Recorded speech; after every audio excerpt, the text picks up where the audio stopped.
Hello students, good morning to all of you.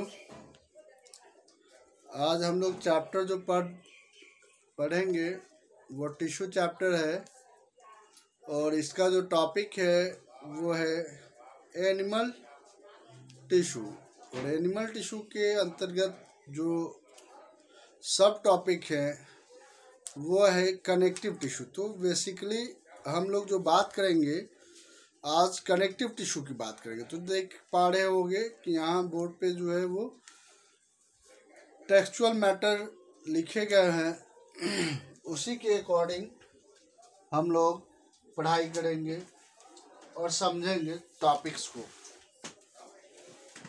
तो ना look here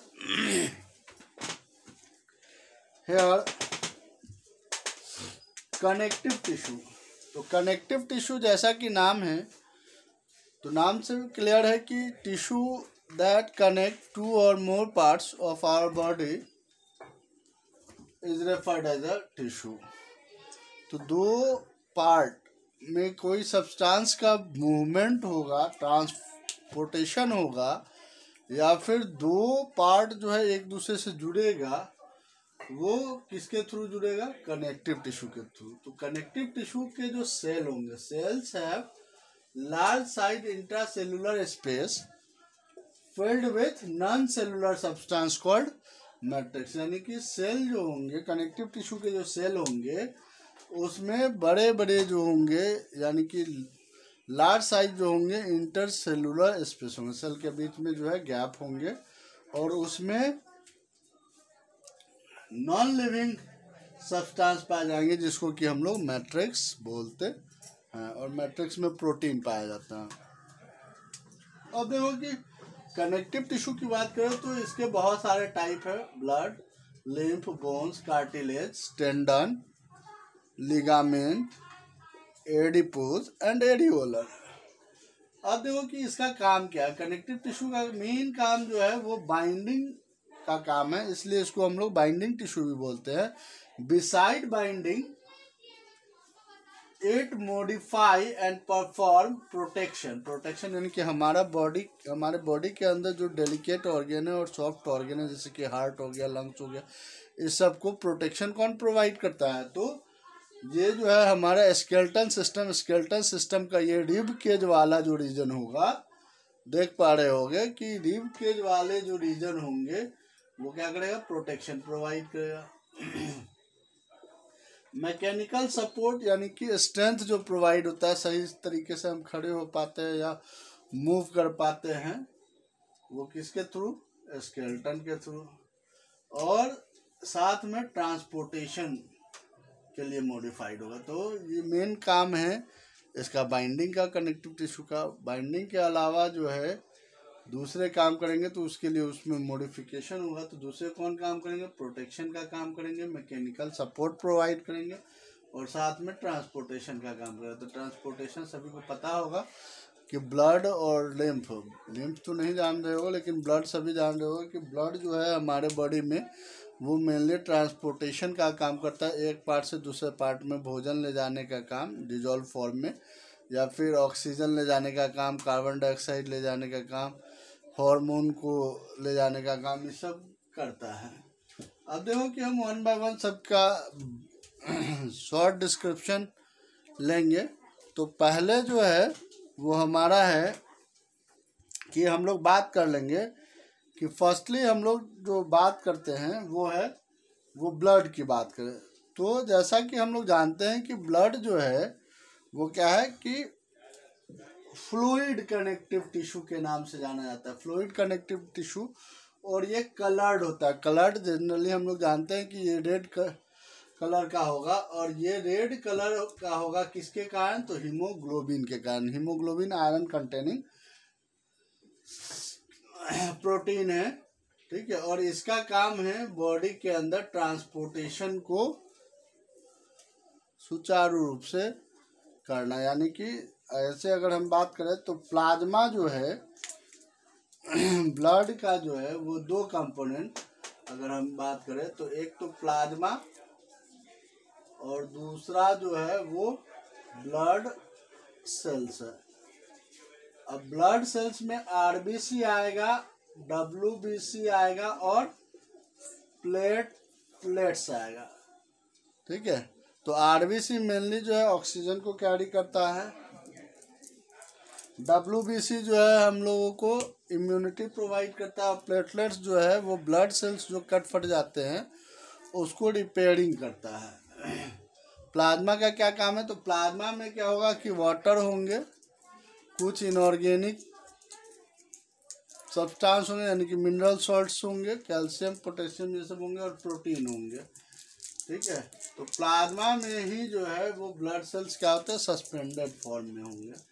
ठीक है, तो ये सारे मिलके जो है वो ट्रांसपोर्टेशन को रेगुलेट करेंगे। जैसा कि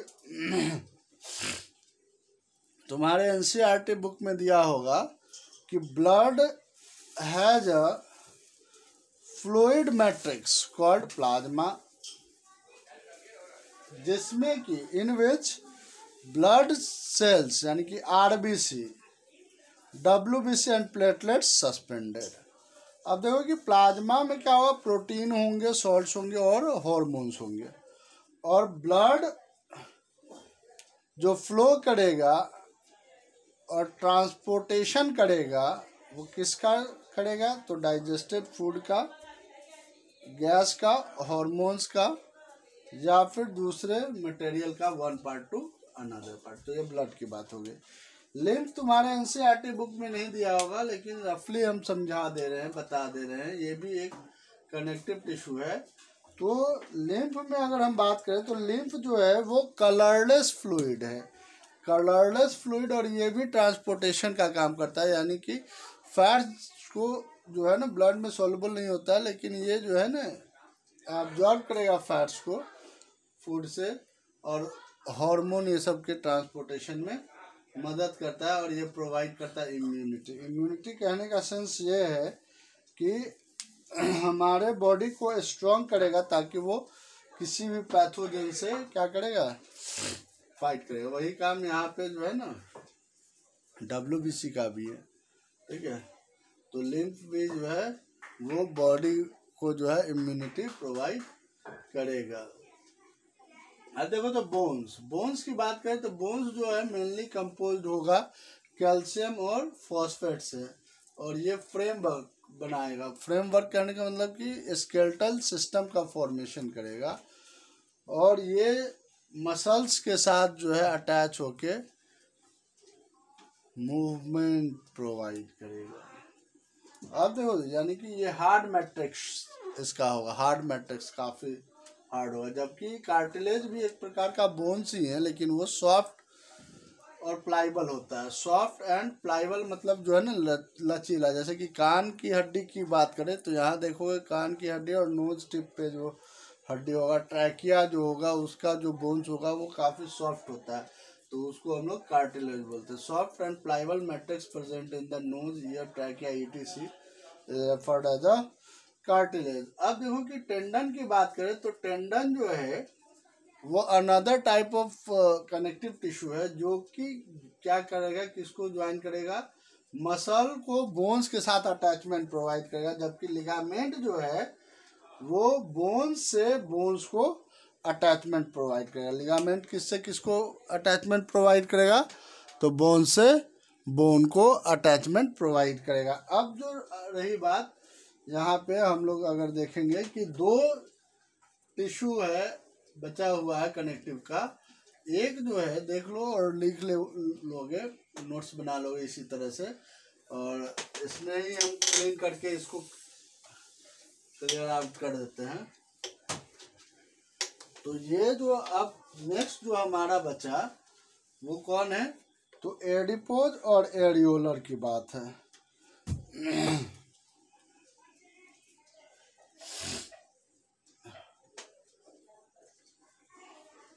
एरियोलर जो होंगे, एरियोलर टिश्यू, एरियोलर जो होंगे वो कहाँ पाए जाएंगे, जो 6-7, तो ये जो पाए जाएंगे वो between skin and muscles, skin और मसल्स के बीच में पाए जाएंगे। साथ में बिटवीन इंटरनल ऑर्गन के बीच, इंटरनल ऑर्गन,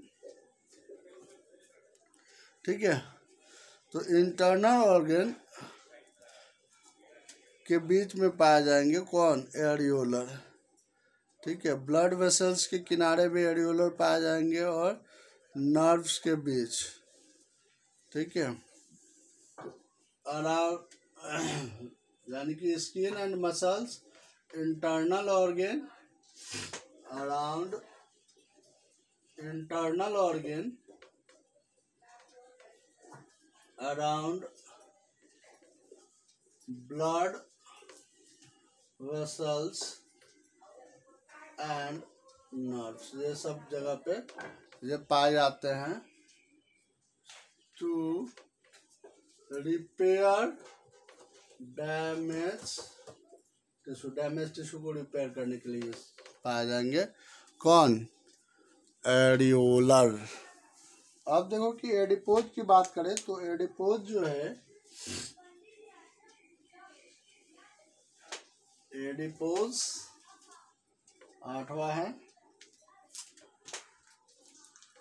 एडिपोज। तो एडिपोज जो है वो बिलो स्किन पाया जाता है, below skin, to store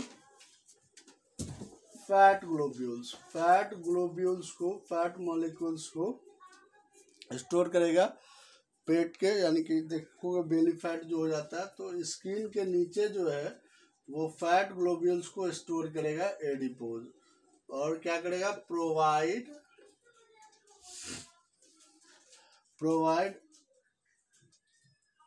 insulation, यानी कि इसको लिख दो, and acts as insulator, and acts as insulator, insulator की तरह करेगा वर्क। ये जो है बॉडी हीट को जो है भागने नहीं देगा। इस कारण से मोटे व्यक्ति जो होते हैं सुनते होंगे कि उनको ज़्यादा गर्मी लगती है, ठीक है। तो ये जो है वो रहा totally connective tissue. Next class में हम लोग बात कर लेंगे किसकी, तो एपिथेलियल टिश्यू। उसके बाद क्लास खत्म।